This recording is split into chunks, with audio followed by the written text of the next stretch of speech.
Wherever you go, whatever you do, throw a little at it. Omax, Vest and Briefs.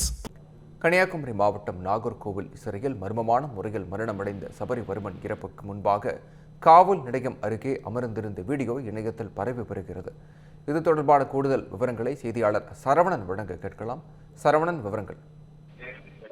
Vignesh, அதாவது கடந்த 9ஆம் தேதி தென்தாமரைக்குளம் போலீசாரால் கைது செய்யப்பட்ட ஈத்தங்காடு பகுதியைச் சேர்ந்த சபரிவர்மன் என்கின்ற மாற்றுத்திறனாளி நேற்று அதிகாலையில் உயிரிழந்த நிலையில் அவரது உயிரிழப்பு குறித்து அவர்களது உறவினர்கள் மிகப்பெரிய குற்றச்சாட்டை முன்வைத்தார்கள். அதாவது இவர் தென்தாமரைக்குளம் காவல் நிலையத்தில் போலீசாரால் அடிக்கப்பட்டிருக்கலாம் அல்லது சிறையில் அடிக்கப்பட்டு துன்புறுத்தப்பட்டு இவர் உயிரிழந்திருக்க கூடும் என்கின்ற குற்றச்சாட்டை முன்வைத்தார்கள். அது தொடர்பாக நேற்று அவர்கள் சாலை மறியலில் ஈடுபட்டதோடு இது தொடர்பாக அவரது உடலை பிரேத பரிசோதனைக்கு பின் வாங்க மறுத்து பல்வேறு கட்ட போராட்டங்களை இவர்கள் முன்னெடுத்து வந்தார்கள்.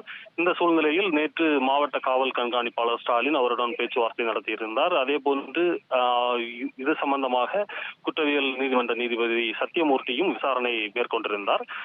இந்நிலையில் இன்று 2வது நாளாக இது சம்பந்தமான விசாரணையும் நடைபெற்று வருகிறது. இந்நிலையில் தான் தற்போது தென்தாமரைக்குளம் காவல் நிலையத்தில் சபரிவர்மனை விசாரணைக்காக அழைத்து வந்த போது அவர் அமர்ந்திருந்த காட்சியானது தற்போது வெளியாகி இருக்கிறது. அதில் அவர் சாதாரணமாக அமர்ந்திருப்பதும் அதுபோன்று அவரது உடலில் எந்த காயமும் இல்லாமல் இருப்பது போன்ற அந்த காட்சியானது தற்போது வெளியாகி தற்போது சமூக வலைதளங்களிலும் அது வைரலாகி வருகிறது.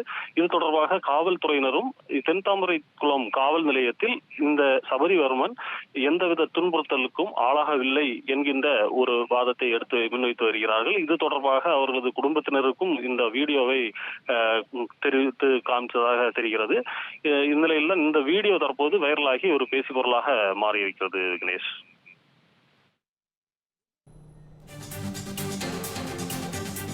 விவரங்களுக்கு நன்றி.